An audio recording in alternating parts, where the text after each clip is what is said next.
¿Correcto? Entonces, para poder realizar el diagnóstico del miltos, que generalmente son parásitos intestinales, digo generalmente, ¿ya? Porque hay el miltos que son, no, sirven como parásitos de tejidos, no es el caso de las filarias, de las microfilarias, que son parásitos musculares, ¿no? Que causan cuadros de elefantiasis, que tengo entendido acá en el Perú no hay, no se da en otras zonas tropicales como el África, donde son gusanos que se producen en el músculo, ¿no? Y tienden a producir un tejido de ya por eso que se le llama elefantiasis. En este caso, estamos usando, ¿no? El que vamos a estudiar ya generalmente son parásitos intestinales. Y para poder diagnosticar en primer lugar nosotros pedimos, ¿no?, nuestras muestras en donde casi al 100%, ya casi 100% se pueden identificar. En este caso son las muestras de heces. Y para la muestra de heces, la muestra de heces debe tener ciertas características. En este caso las heces colectadas tienen que ser las heces del día. Ya, las heces del día, y tiene que estar libre de orina, nada de orina, nada, está bien. Quiero recolectar, no puedo hacer un recipiente como puede ser un vasín, ya, o puede ser una chata, ya. En el caso de lugares precarios donde no hay servicios higiénicos, a veces lo puede hacer en un baldecito, ya, listo. Pero eso sí, muchachos, libre de orina, nada de orina, ya. Ni mucho menos tiene que estar las heces mezcladas con algún tipo de residuo, de algún otro producto ajeno a las heces. Ya, como les digo, ¿no? Si va a recibir las heces en un lugar en donde no hay servicios higiénicos, no tengo un vacío, no tengo una chata, pero tengo un balde que de repente ese balde tuvo petróleo, tuvo gasolina, no es lo ideal, no es lo adecuado, ya, no es lo adecuado. Entonces las heces tienen que estar tal y como son. ¿Ya? Después de las heces que son colectadas de manera diaria, ya tienen que también ser llevadas al laboratorio. Ya, es por eso que el médico tiene que prescribir una orden de un examen seriado. Examen seriado, ¿ya? Seriado de heces. Ya, incluso en algunos órdenes los médicos abrevian colocando, ¿no?, la S y la H, ya saben que es seriado de heces, ¿no? El examen seriado. El examen seriado, ¿en qué consiste? En una asistencia diaria, ya 3 días, ya, que uno tiene que llevar las heces conectadas tempranamente. O sea, puede ser un día lunes, martes y miércoles.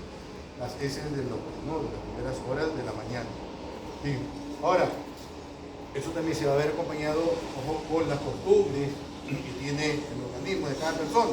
Hay personas que tienen como por costumbre defecar por la noche, hacer toda su labor, toda su tarea, ya, y en la noche, antes de irse a dormir, antes de bañarse, va al baño, defeca, se baña y ya, como bebito, se va a dormir.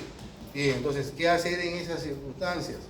Ya, colectar las muestras de heces por la noche. Después que se ha colectado las muestras de heces por la noche, hay que conservarlas en la refrigeradora. Entonces, las muestras de heces colectadas, ¿qué tal día pasa?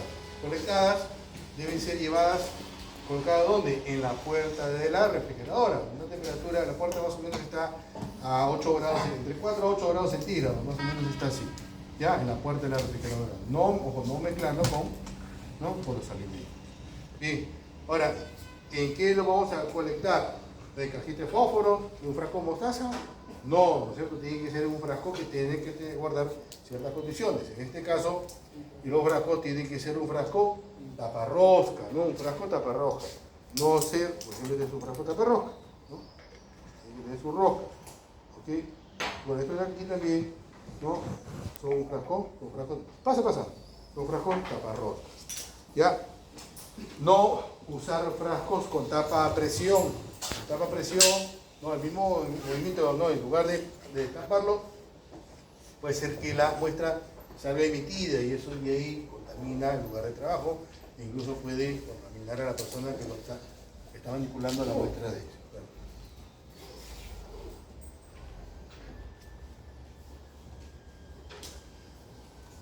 ¿Ok? Y Ahora, el frasco también tiene que ser un frasco limpio, ¿ya? No necesariamente estéril, no estéril, ¿ya? Porque recuerden que las heces tienen su carga bacteriana. De nada sirve esterilizarlo. Lo esteriliza o bien compra un frasco estéril, bonito, las heces vienen con su carga microbiana ahí, ¿de qué te sirvió de esterilizar? No, doctor, que no se va a contaminar la muestra. Perfecto, ya. Pero recuerden que es para un examen parasitológico. Ya, no es para un examen microbiológico. Si fuera para un examen microbiológico, ya si quieres identificar alguna posible un cuadro diarreico que posiblemente sea de origen bacteriano, ahí sí el frasco es estéril. Pero acá los parásitos no hay necesidad ya de que sea parte de un frasco estéril. ¿Ya? Bien, ahora la cantidad de heces para poder colectar más o menos ya se contempla un promedio de 4 gramos de heces, ya 4 gramos de heces. ¿Sí? Y si se tratan de muestras líquidas, un máximo de 10 mililitros, más o menos con esos frasquitos que venden, no es la altura de un dedo, suficiente para poder colectar. Ahora esa muestra ya colocada en el frasco, ese frasco debe ser rotulado, ya, y ese frasco rotulado, ¿qué información debe guardar? En primer lugar, nombre del paciente, sexo del paciente, edad del paciente, ya, fecha y hora de la colecta de muestra, ¿ya? Fecha y hora de la colecta de muestra, y también, si es posible, el nombre del médico que ha dado la orden.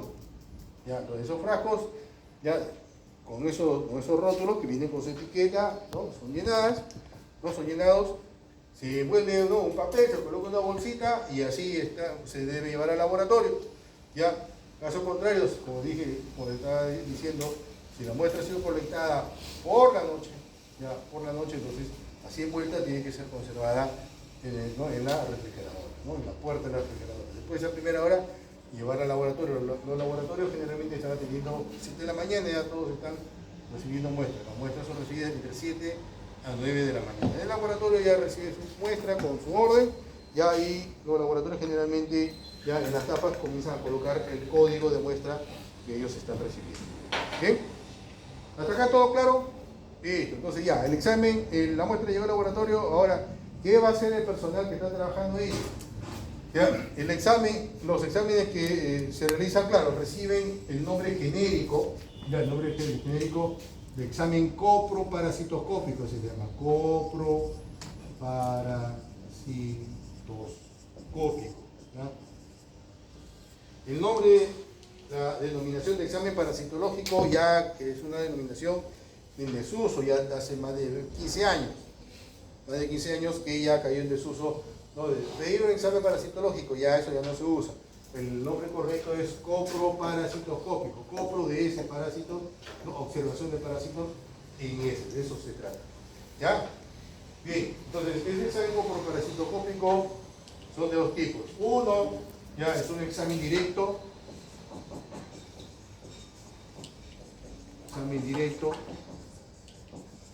Y el otro es la sedimentación rápida.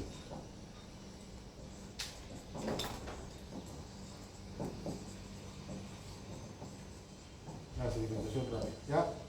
Este es uno y este segundo. Ya, entonces, el examen directo, ¿en qué consiste? Bien, entonces yo tengo acá ya mi frasco con muestra de heces, porque después de haberlo recibido y haber sido rotulada, ya lo que hace ya el analista del laboratorio es destapar el frasco de muestra de heces y con una varilla plástica o un palillo de madera, lo que hace es tocar un poquito de esas heces, ya, y llevarlo, ¿no? Y esa pequeña muestra debe ser llevada al microscopio. Entonces, para que sea llevada al microscopio hay una preparación previa. Esa preparación previa consiste en lo siguiente, miren, tomamos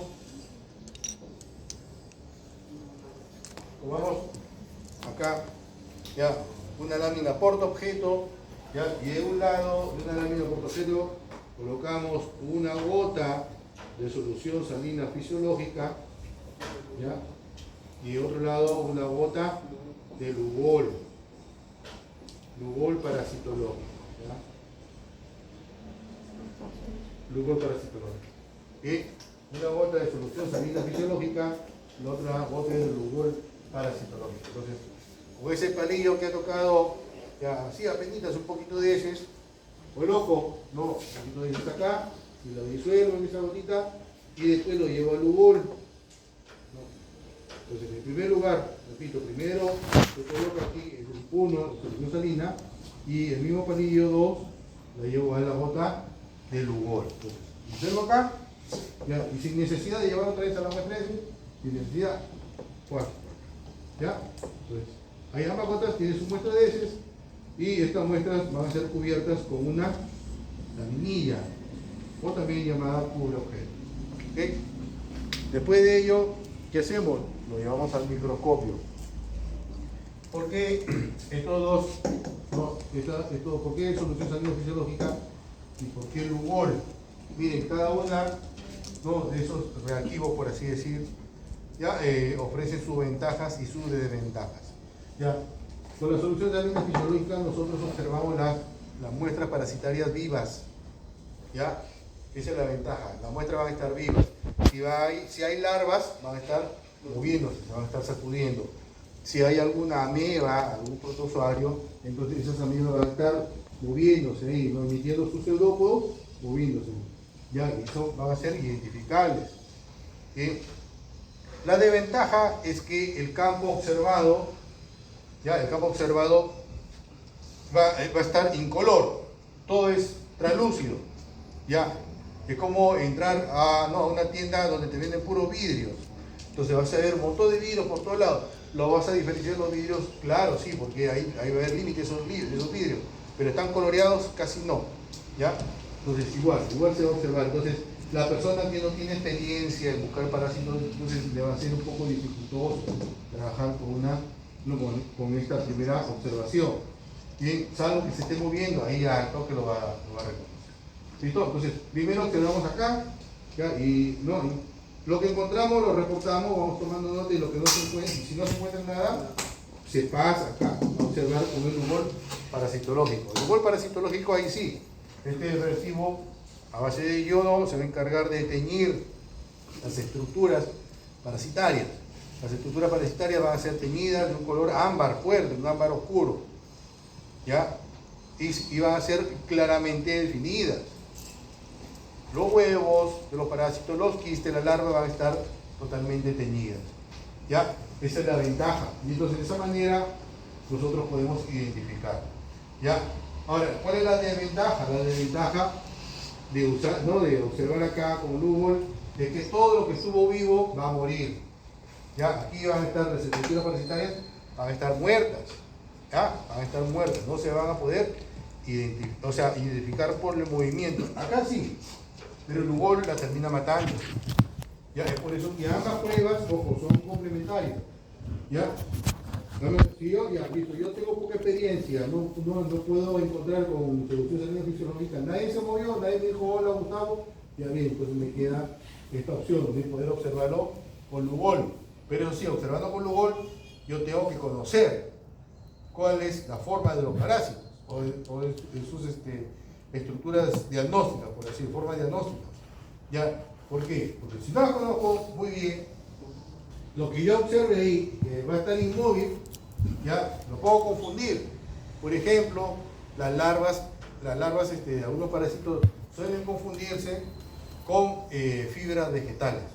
De repente el paciente comió ensalada de fruta, de repente el día anterior tuvo una parrillada, ¿no? Entonces comió bastante carne, comió bastante ensalada, bien, entonces quiera o no van a salir fibras vegetales. Y esas fibras vegetales que son largas ya pueden confundirse con algunas formas larvarias. O sea, entonces, como no se mueven y los vegetales que son celulosa también se tiñen con Lugol, entonces, tienen tal larva de tal cosa. Entonces lo reporto y voy a dar un resultado erróneo, un diagnóstico erróneo. ¿Okay? Es por eso que si hubiera larvas acá, si identificara larvas acá, entonces por lógica tiene que haberla acá y moviéndose.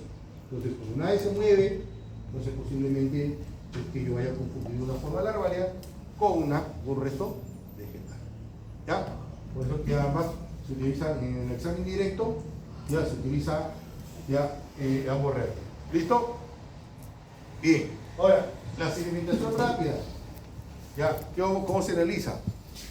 Entonces, yo tengo aquí mi muestra de heces, ya cargué mi lámina para hacer el examen directo, ya, y a la vez, ¿no? Y a la vez, ¿qué hago? Tomo de la muestra de heces aproximadamente 1 gramo de la misma. ¿Ya? 1 gramo. ¿Ya? Claro, es aproximadamente porque no voy a pesar, ¿ya? Pero tomo aproximadamente 1 gramo de la misma, ¿ya? O es un efecto, si fuera unas heces líquidas, muestras líquidas, tengo que, no, más o menos tomar 1 mililitro de ellas, ¿ya? 1 mililitro de ellas, ¿ok? Ya, entonces, esa muestra va a ser llevada, ¿no? a un tubo de ensayo, depositadas allí, ¿ya?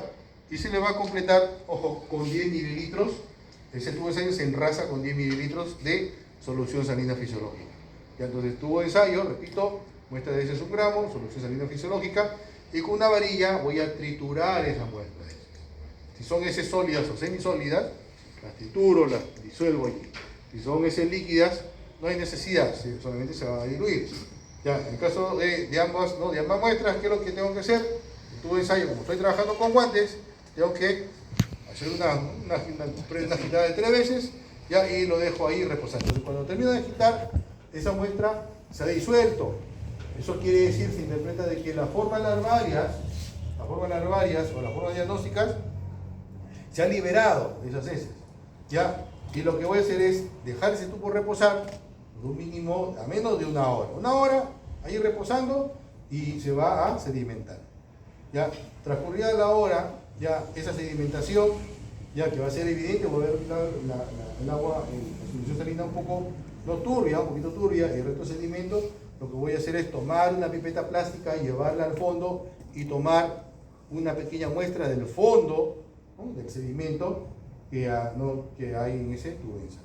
Entonces tomo una gota de esa muestra y repito esta operación, ¿ya? Coloco dos gotas de heces, ¿así? Y después a esa gota de heces le agrego una gota de solución salina fisiológica en la primera y a la segunda una gota de Lugol. Ya hago el mismo procedimiento. Ya, mismo de acá. Lo que pasa es que lo que no observé o lo que se me pudo haber escapado en el examen directo, aquí ya no se tiene que escapar. Miren, los parásitos son caprichosos, muchachos.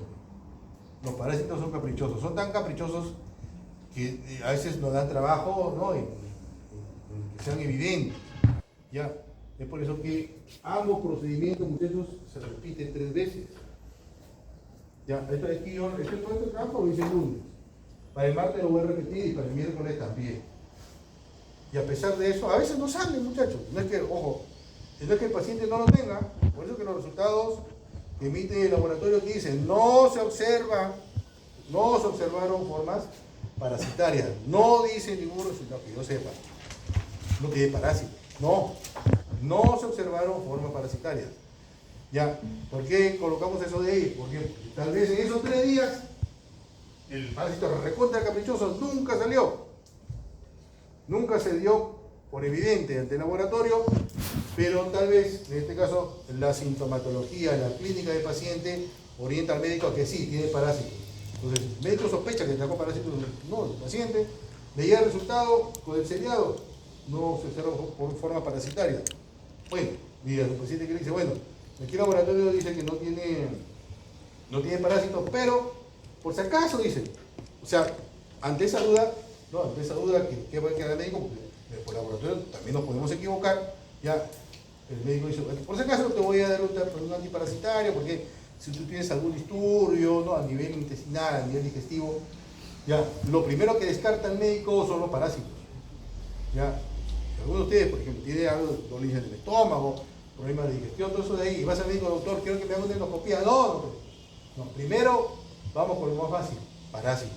Eso es, pregúntale a cualquier gastroenterólogo y te va a decir eso mismo. Primero descartamos parásitos, te haces un seriado, ya, te voy a dar, terminas tu seriado, te doy tu antiparasitario, listo. Y ahí vemos, ahí conversamos. Ya. Pero doctor, pero de repente mi mamá sufrió gastritis, de repente yo le digo, tranquilo muchachos, te va a tranquilizar el médico. tranquilo. Vamos primero con lo más sencillo, después vamos pasando a lo más complejo. Así es. ¿Ya? Entonces, esto es lo que se practica con rutina. ¿Ok? ¿Quedó claro hasta acá? Ya. Adicional a ello, lo que les puedo decir también es que, si es cierto, estos son los métodos más utilizados, por supuesto que, antes de ello, hay una descripción ya de la muestra de heces. Por ejemplo, la muestra de heces hay que describirla. Ya, al final, el laboratorio lo que hace es describir si la muestra de heces son secas, sólidas, semisólidas, son líquidas, si tienen moco, no tienen moco, si tienen olor fétido o un olor sui generis, o sea, propio de las heces, todo eso ahí tiene que describirlo. Bien, ahora, estos métodos son los más comunes, pero no son los únicos. Hay muchos más métodos que son son específicos para determinado tipo de parásitos. ¿Ya? Entonces, hay otros métodos, como repito, que se practican, pero son tediosos, trabajosos, demandan mayor costo. Acá no, esto no tiene muy costoso. Usa lámina, tu laminilla, suelo fisiológico de Lugol, que son reactivos baratos. Ya, hay otros métodos que sí son más costosos, usan compuestos a base de plata, o de repente compuestos, soluciones hipersacarosadas, ya, etcétera, etcétera, etcétera, carbón vegetal, ya, agar. Entonces, esos métodos son mucho más caros y por lo tanto no se utilizan, raramente se utilizan, salvo, ¿no? Para diagnóstico de zonas endémicas o trabajos de investigación. ¿Bien? Sí.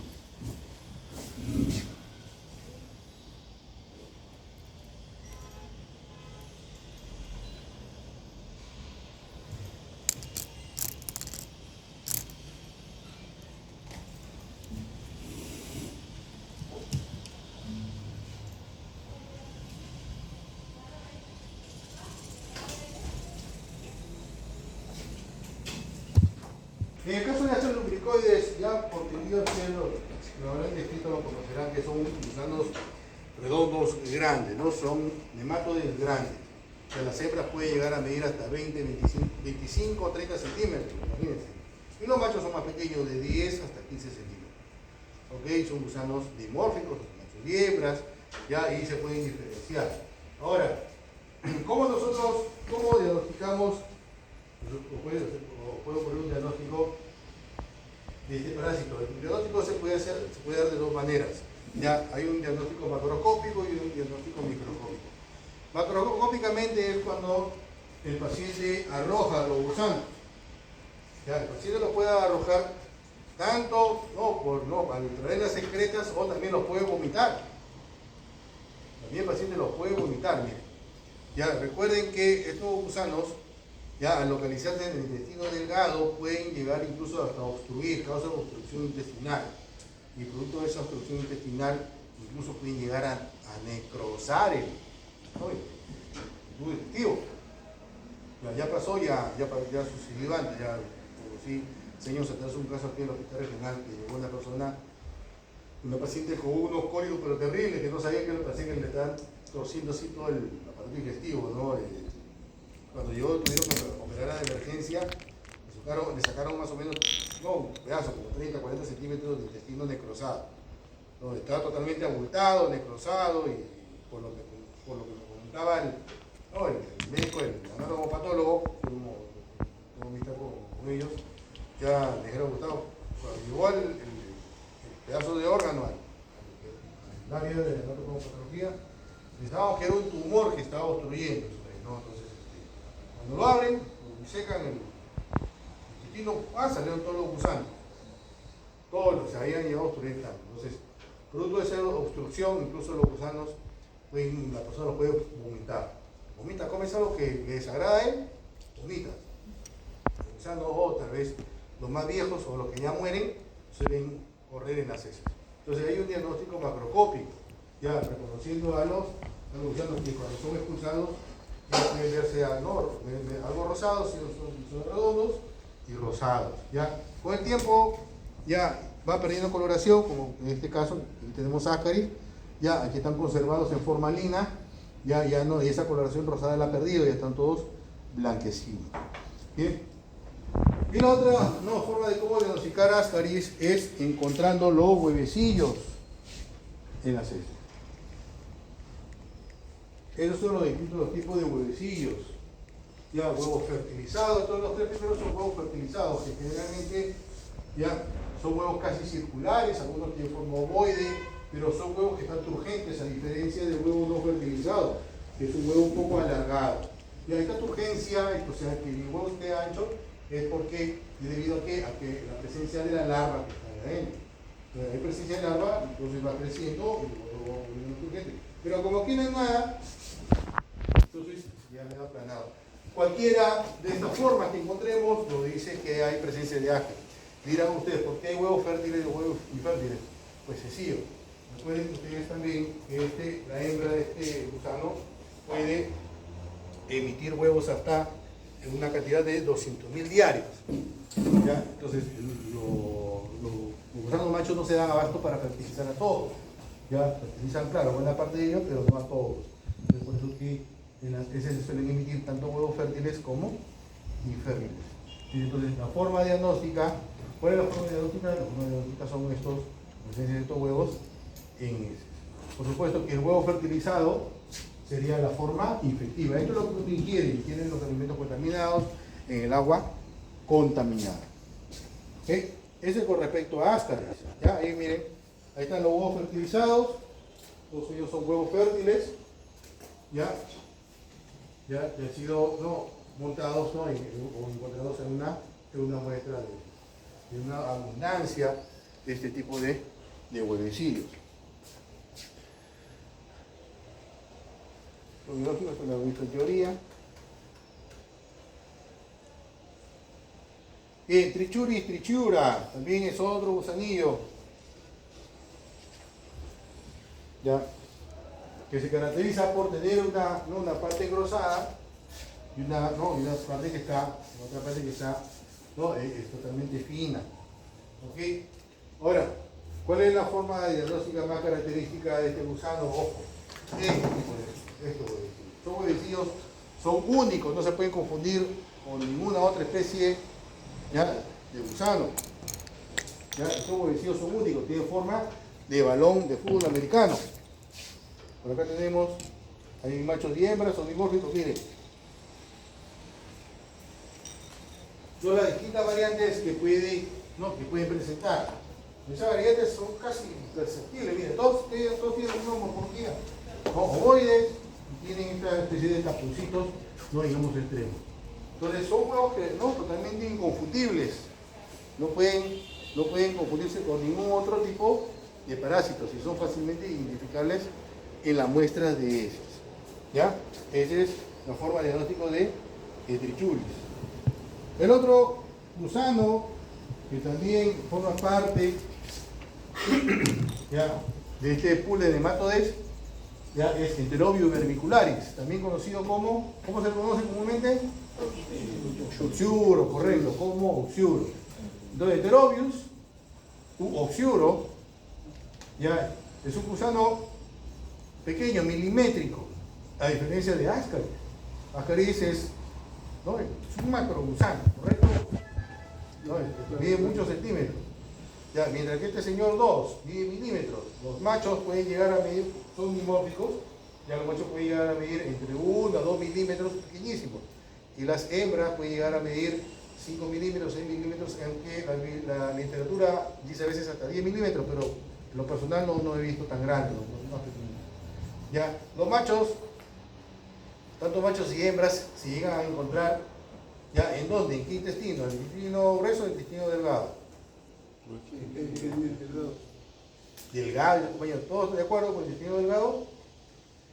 Intestino grueso, muchachos. Ya, intestino delgado está Ascaris. ¿Ya? Claro, en este caso, en la región iliocecal, ahí se suele encontrar machos y hembras, ahí el macho fecunda a la hembra, los machos mueren, ya, y la carga microbiana que hay de las heces se encarga de desintegrarlos, por eso que no aparece. Ya, y las hembras van a migrar, ya, ¿hacia dónde? Salen por el recto, salen a la región anal y ahí comienzan a pegar sus huevecillos. ¿Ok? Ahora, para poder diagnosticar estos gusanos, la presencia de estos parásitos, ¿se toman muestras de heces? No, no se toman muestras de heces, no salen en la muestra de heces las formas diagnósticas de estos parásitos. ¿Ya? Bien, entonces, ¿cuál es la forma diagnóstica de los parásitos? Los huevecillos. No ponga la cintita. La cintita, esa es la técnica. Y los formas diagnósticas son los huevecillos. Ya, estos huevecillos. Ahora, ¿dónde dije que se pegaban estos huevecillos? En la región perianal, ¿no es cierto? Entonces, nosotros tenemos así, ¿no? En la región perianal, por así decir, sale la hembra y alrededor comienza a pegar los huevecillos. No lo deja así por dejar. ¿Ya? Ellas producen ya un líquido que es urticante, que causa prurito, escozores, por eso que los niños que tienen oxiuros se están constantemente rascando, ¿no? su anito, ¿no? Causa bastante picazón, ya, entonces causa bastante escozor, ya, entonces ahí los pega, ya, entonces por más que salgan las heces, las heces no van a arrastrar esos huevecillos, y si lo hicieran, los huevecillos no van a ser observables en las heces, difícilmente, casi imposible. Es por eso que para poder diagnosticar a este parásito se utiliza una técnica, un test llamado el test de Graham, ¿ya?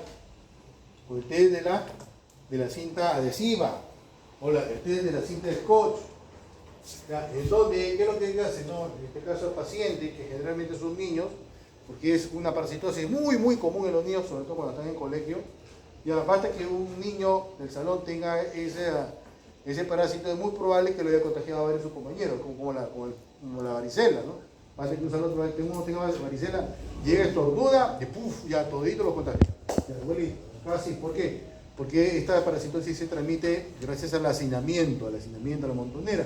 Ya yo tengo parásito, me rasco, tomo una cosa, toma amigo, los niños toman así, toma, y juegan, después el niño se muerde las uñas, le da la mano, ya, y se transmitió, esos huevecillos, ya que están en la mano, se transmitió de uno a otro. Ya, porque el niño tiene poca noción de aseo, por eso que el niño que está repitiendo siempre. Váyanse, lávate la mano, váyanse, lávate la mano. ¿Listo? Entonces, en este caso los niños, ¿qué es lo que se hace? Se toma, ¿no?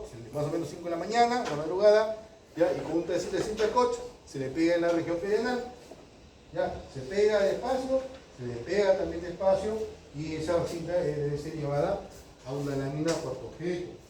Ojo, ya mucho cuidado, esto de aquí, esta parasitosis, así, sea algo, digamos, tan común en estos medios, pero con mucho cuidado con las niñas. Las niñas son más susceptibles, ¿por qué? Porque en la zona perianal, ¿no? Cuando se vienen parásitos, puede llegar esos parásitos a la zona vaginal, ya, y ahí sí es peligroso, ¿no?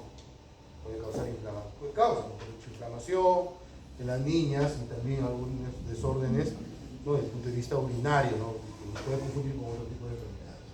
Bien, entonces, esa lámina con la cinta pegada llevada al microscopio, y en el microscopio que observamos, ya observamos un montón de huevecillos pegados, huevecillos que tienen forma ya de arroz. Acá creo que hay una imagen. Eso es lo que nosotros observamos. ¿Ya? Se ve así todo translúcido, no tiene color el campo, porque como es, la cinta se lleva directamente a la lámina del microscopio, no hay forma de cómo teñirlo, ya no hay forma de cómo echarle rubor o nada. Si se echara rubor se vería pues así, ya, esto de acá sí es un gusano con rubor, bien, pero acá no. Entonces se observa un montón de granos de arroz, eso de estructuras en forma de grano de arroz, entonces son los huevecillos de los oxiuros. Entonces, para poder diagnosticar el oxiuro, ¿qué técnica utilizamos? ¿No es cierto? Por test de la cinta adhesiva. ¿Qué observamos? Formas diagnósticas como por ejemplo huevecillos, y también en ocasiones, ojo, se encuentra también la madre. La hembra se encuentra ahí pegada en la cinta de scotch. A veces se suele encontrar. Coincide la hora de la toma de muestra con la salida de la hembra para pegar los huevecillos, ya se ha pegado. ¿Listo? Pero ojo, recuerden que no es la única. Hay un montón, hay cientos de ellos. ¿Bien? ¿Preguntas hasta acá, muchachos? ¿Todo está claro? Sí, doctor. Miren, comparación de un alfiler con el tamaño de los gusanillos. Miren, más muestras donde están todas amontonadas, cubiertas, todavía a full, miren. un huevecillo. Acá también más huevecillo. Acá incluso más huevecillo. Incluso hasta la larva se puede ver en el interior. La larva está así.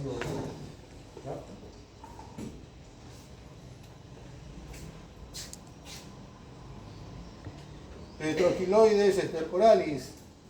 Es un parásito con ciclo de vida complejo. Incluso comparte su ciclo de vida, forma parte, mejor dicho, de aquellos parásitos que hacen el ciclo de los. ¿Ya? ¿Quién hace el ciclo de los? Los más conocidos, Ascaris, los tricoides y este señor. El ciclo de los, tengan en cuenta que es todo ese paseo que se dan estos parásitos del aparato digestivo, van al hígado, ¿dónde van? Al corazón, del corazón a los pulmones, todo vía contraria, todo contra el tráfico, ¿ya? Y de los pulmones atraviesan la pared alveolar, caen al alveolo, ¿no? Salen del alveolo, van a los bronquiolos van a los bronquios, de los bronquios van a la tráquea, y uno, pues esas larvas que han crecido, uno las deglute nuevamente y llega al aparato digestivo ya como formas adultas, y el aparato digestivo ahí se queda.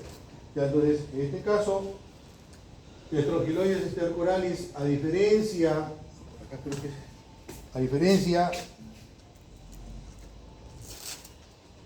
de Ascaris, Ascaris uno se contamina consumiendo alimento, ¿no? Que está contaminado con los huevos fértiles del gusano. Ya consumiendo alimento contaminado o contaminado, de repente la mala fruta o mala verdura, y ahí puede estar, como decir. En el caso del Trochiloides no. El Trochiloides, uno cómo se puede adquirir esa parasitosis, pues caminando descalzo. Ya. Claro, no en cualquier lugar. Este gusano no es propio de zonas tropicales. La selva peruana, por ejemplo, está lleno de esos parásitos. Está lleno de esos gusanos. ¿Dónde? En el barro. ¿Ok? Ahí está. Entonces uno camina descalzo en la selva, ya te vas al río, te vas a una laguna, a un estuario, y entonces en las microabrasiones, en las microfisuras que hay en la piel, cuando uno pisa, por ahí se mete un gusanillo y vía hematógena o vía linfática llega al hígado. Después hace su ciclo de los, finalmente llega al intestino delgado. El intestino delgado, el gusanillo, ya hembra, ¿no? Se llega, hembra porque como parásito no hay machos, ya se esconde dentro del epitelio del intestino delgado y ahí comienza a fecundar, produce huevecillos que eclosionan como larvas, así por partenogénesis, como un sistema similar a la partenogénesis, que eclosiona y libera esas larvas en el intestino delgado. Esas larvas, llamadas larvas rhabditoides, son eliminadas por las heces. Y eso es lo que nosotros encontramos en la muestra de heces. Mira, acá no hay técnica especial. Aquí, en las heces, ¿qué tenemos que encontrar?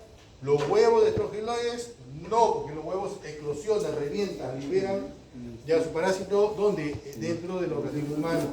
¿Ya? Y lo que sale en las heces es esta, la larva rhabditoide, ¿ya? O algunos libros también le llaman larva rhabditiforme, que es lo mismo. Rhabditoide igual rhabditiforme, ¿ya?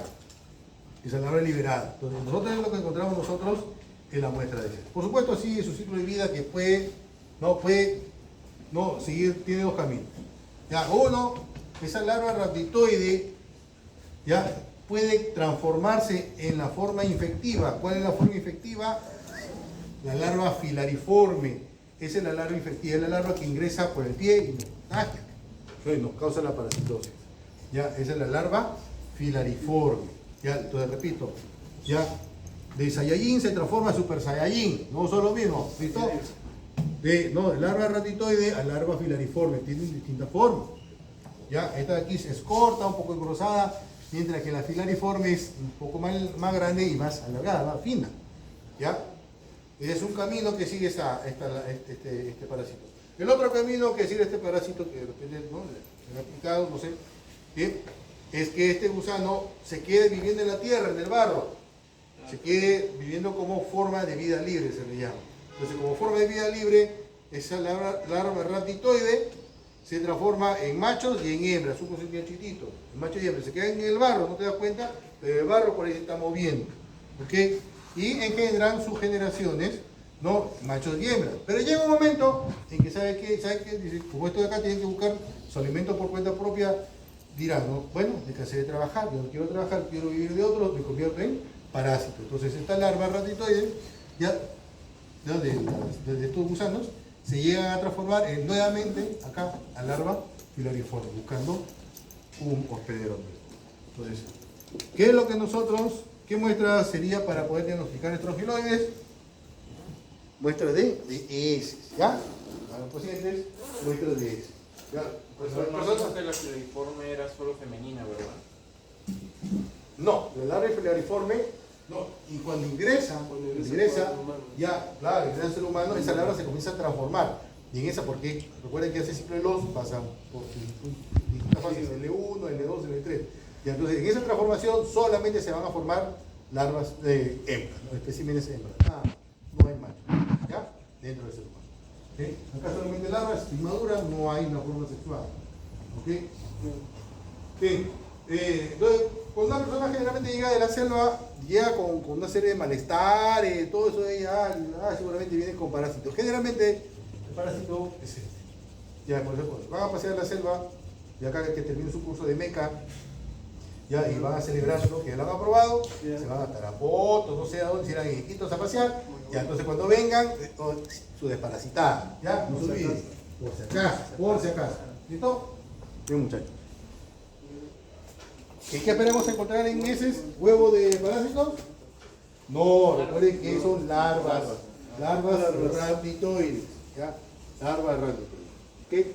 Miren, esa es una larva rhabditoide. Bien, en cuanto a los céstodes, recuerden que los céstodes son gusanos planos y segmentados, ¿ya? Uno de ellos es Hymenolipis nana, ¿ya? También así como hay Hymenolipis nana, hay Hymenolipis diminuta, ¿ya? Nos podemos contagiar con ellos por alimentos contaminados, por los huevos de estos gusanos, planos chiquititos, ¿ya? O también por productos de panificación que están contaminados. Por ejemplo, hay panaderías, ya le comentaba a sus compañeros del otro grupo, hay panaderías donde trabajan en un descuido total. Ustedes han visto esos son programas de televisión donde entran, les caen la supervisión de las panaderías y encuentran ratones. O sea, entonces, sobre todo en Hymenolipis diminuta, ojo, es un parásito que es propio de las ratas. Ya, entonces la rata por donde camina va defecando, camina, defeca, para comer, y donde come también defeca. Entonces ahí elimina ya los moléculas de este parásito, y cuando uno consume los productos de alimentación que están contaminados, ahí tiene los huevecillos y puede vivir. Es por eso que en nuestras heces también solemos botar, expulsar huevecillos de Hymenolipis, tanto que puede ser diminuta o puede ser nana, que presentan esas características. ¿Ya? Ahora, lo más común de los gusanos planos es Taenia solium y Taenia saginata. ¿Ya? ¿No? El hombre generalmente se contamina con solium, ¿ya? Cuyo hospedero común normal es el chancho. Ya, raramente con Taenia saginata, donde el hospedero común es el ganado vacuno. Bueno, ahí he puesto bovina, pero generalmente el ganado vacuno. ¿Ya? El ganado vacuno. ¿Sí? Ambas Taenias son muy parecidas, ya, cuyas características morfológicas ya en clase lo habrán tratado, pero en el caso de Taenia saginata ya presenta una cabeza o escólex. Por aquí se ve una. Esta es la cabeza o escólex de Taenia saginata, perdón, solium, ya, y esta es la cabeza de la Taenia saginata. ¿Cuál es la diferencia entre uno y otro? Que la Taenia solium presenta una corona de ganchos llamada rostelo, mientras que saginata no presenta esa corona de ganchos. O sea, ¿ya? ¿Por qué? ¿Por qué esa corona de ganchos? Porque con esos ganchos, sumado a estas ventosas que también presentan ambas, ya se adhieren al tejido epitelial del intestino delgado. Y es a lo largo de todo el intestino delgado que esta Taenia va a crecer, va a desarrollar. ¿Ok? Entonces, ¿cómo podemos diagnosticar nosotros esta tenia? Podemos hacer un diagnóstico tanto macroscópico como microscópico. Macroscópico, cuando la persona elimina una porción de la tenia. ¿Ya? Comiste algo que no le agradó a tu parásito, ¿ya? Comiste algo, te dio un fuerte retortijón de estómago, te vas al baño y ¡guau! Botas una cinta, 2 metros. ¡Ay, güey! Una tenia, mamá, papá, abuelo, llama a toda la familia, al periódico para que le tome fotos. Ya, entonces ves, ¿qué pasó ahí? Botaste el parásito. ¿Pero qué resulta? No, ¿qué resulta? Que eso no es todo el parásito, muchachos. ¿Por qué? Porque cada uno de ellos tiene su medida.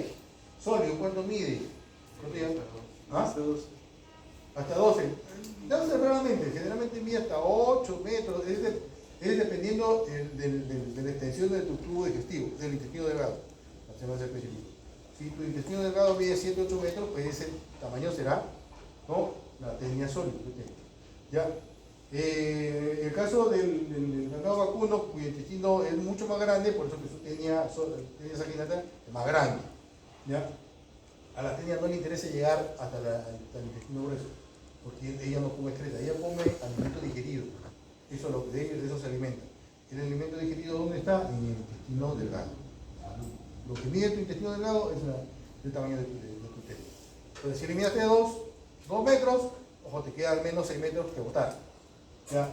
Cuando nosotros eliminamos totalmente el parásito, cuando la cabeza de la tenia, el cortelo, ¿no?, la cólex ha sido eliminado por completo. Ahí ocurre la liberación completa de ese parásito. Para ello existen los medicamentos. ¿Ya? Y entonces, como les decía, hay un diagnóstico macroscópico en donde podemos eliminar parte de este gusano, o también a veces en las heces salen algunos proglótidos, ¿no? O sea, estas porciones cortas, estos cortes pequeños. ¿Sí?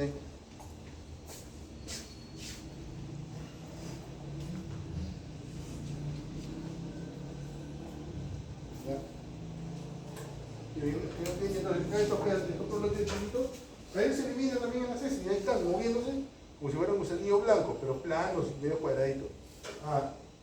Entonces, el laboratorista lógicamente le va a dar ya un diagnóstico previo. Bien, ese es el diagnóstico macroscópico. ¿El diagnóstico microscópico cuál sería? Encontrar, ¿qué cosa? Los huevos de la tenia, ¿ya? Los huevos de la tenia, que son muy característicos, son huevos circulares, ¿ya? Los huevos circulares, ¿ya? Presentan 2 capas, y una característica muy común de ellos es que hay 3 pares de ganchos, ¿no? Aquí 2, 2 y 2. Claro, aunque la imagen no es muy clara, pero si ustedes googlean en cualquier momento van a encontrar que 6 rayitas son los pares de ganchos o ganchos. Ojo, va a servir para qué? Para cuando emerja la larva, se prenda. ¿Ya? ¿Se prenda de dónde? Ya del epitelio intestinal, ¿ya? Y no se libere. A partir de ahí comience a crecer. ¿Ya? Entonces, miren, en las heces encontramos nosotros, ya debemos encontrar los huevos de la tenia, ya, pero eso es en caso de la teniosis, ya, de la teniosis. Ahora, para poder diagnosticar cisticercosis, ya, porque recuerden que este parásito causa 2 enfermedades: teniosis, que es, ¿no?, el parásito del intestino, ya, y la cisticercosis, ¿qué sería? Eso es el cerebro. O la sangre. La presencia, claro, el parásito de otros órganos, pero el parásito no desarrollado. Es cuando uno ingiere huevecillo, ¿ya? Uno ingiere huevecillo, ¿ok? Y ese huevecillo migra a través, ¿no?, la pared del intestino, migra a las zonas musculares o también a uno que otro órgano blando. Lo peor, por ejemplo, la vista o el cerebro. Ya, entonces, para poder diagnosticar ya cisticercosis hay métodos especializados. Por ejemplo, métodos como la búsqueda de anticuerpos, Western blot. El Western blot ya busca anticuerpos ya contra los cisticercos, ¿ya? Y también la imagenología también lo puede hacer, como la tomografía axial computarizada también ayuda a poder visualizar los cisticercos, sobre todo a nivel cerebral, ¿ya?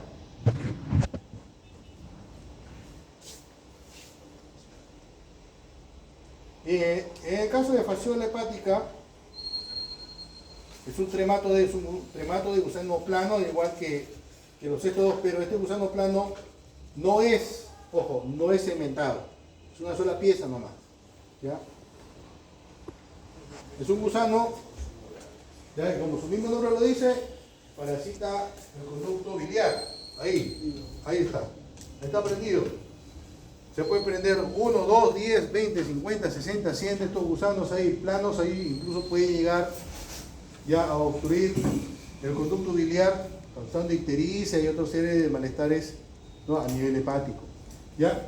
Ahora, ese gusano adulto que está pegado, ¿no?, en la pared del conducto biliar, comienza, como es hermafrodita, comienza a eliminar huevos fecundados. Y estos son los huevos fecundados, estos son los huevos de fasciola.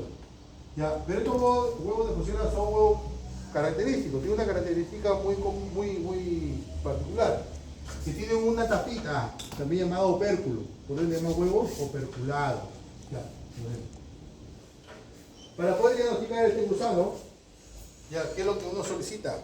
Solicita heces, muestras de heces al paciente.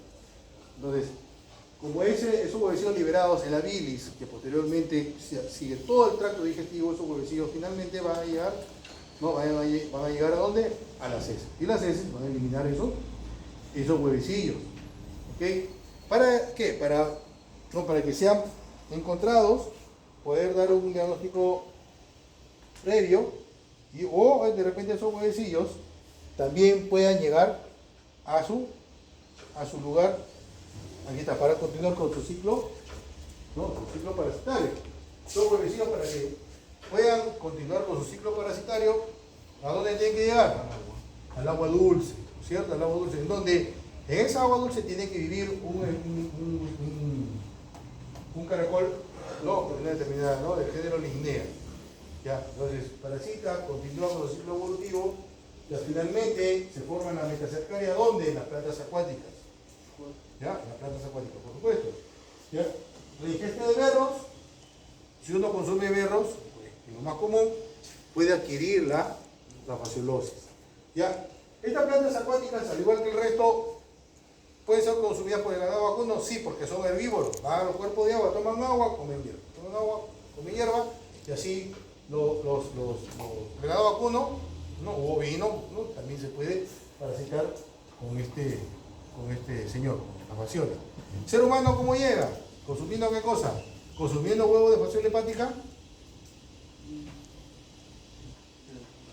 ¿Ustedes creen que consumiendo, supongamos que a mí me regalen un hígado de una res, que está contaminada con fasciola, ya, y no lo cocino bien, o medio cuezo, ya, entonces lo consumo y ese hígado todavía sigue contaminado con huevo de fasciola, entonces, ¿voy a adquirir también fasciolosis?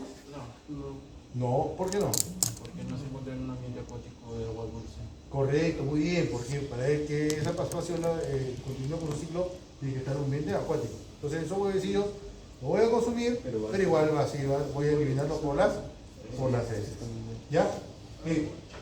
Ahora, el hecho de que encuentre yo huevos de fasciola en heces, claro, me da un 50% de diagnóstico de que ese paciente puede que tenga huevo de fasciola. Tenga fasciola, uno. O dos, puede que ese paciente haya consumido un alimento contaminado con huevo de fasciola y los huevos hayan seguido su curso. Entonces, para ello, ya hay pruebas también de anticuerpos. Pruebas de anticuerpos, ¿no?, de buscar anticuerpos frente a fasciola. Si esa prueba es positiva, ese paciente sí tiene fasciola. Si da negativo, no, entonces el paciente ha consumido alimento contaminado o hígado de res contaminado con fasciola. O salvo que también al paciente se le haga pruebas continuas, seriados continuos, ¿no?, buscando, y si los huevos de fasciola se repiten en todas las muestras, entonces ahí sí. Porque si yo comí hoy día hígado de res contaminado con huevo de fasciola, claro, mi CC de mañana va a salir, pero la de pasado mañana ya no tendría por qué salir, porque ya todo lo eliminé, no, el día anterior, ¿no? O de repente dentro de 2 o 3 días ya no tiene por qué salir, pero si sigue saliendo en todas las muestras, entonces el paciente está contaminado. ¿Ya? Hay otras pruebas también, pero más invasivas, creo que aspirado duodenal, ya, pero eso ya no se usa, porque imagínate pues, a un paciente, no decirle que voy a hacer que una posición para aspirarte el líquido duodeno, entonces nadie va a querer. Entonces es un método ya que muy poco usado. ¿Ya? Salvo que el paciente esté pasando por un procedimiento no endoscópico, ahí sí, el médico aprovecha de sacar una aspirada. Pero después no, después una posición no, nada. Bueno, ¿Listo, muchachos? ella está esperando ese viejo. Bien. ¿Preguntas? ¿Preguntas? ¿Alguna duda? Bien, entonces esa era la práctica que estaba pendiente con ustedes y aquí nos estamos viendo el día jueves. Entonces miren, los dos primeros grupos, de la 3, tal y como le envié al delegado, el de las 3:50, de las 5:10, rinden examen a las 3 de la tarde, 3 en punto, ya, y los otros dos grupos restantes a las 3:30. ¿Ya? 3:30. ¿Listo? Rinden su examen no es más de 20 minutos, 15-20 minutos, suficiente. Por eso se van contentos a su casa a repasar para su examen de teoría de la ¿Ya, muchachos? Eso espero que saquen 20. Eso espero de ustedes. ¿Ya? Sale con la curva. ¿Ah? Esto dale con el doctor Rubén.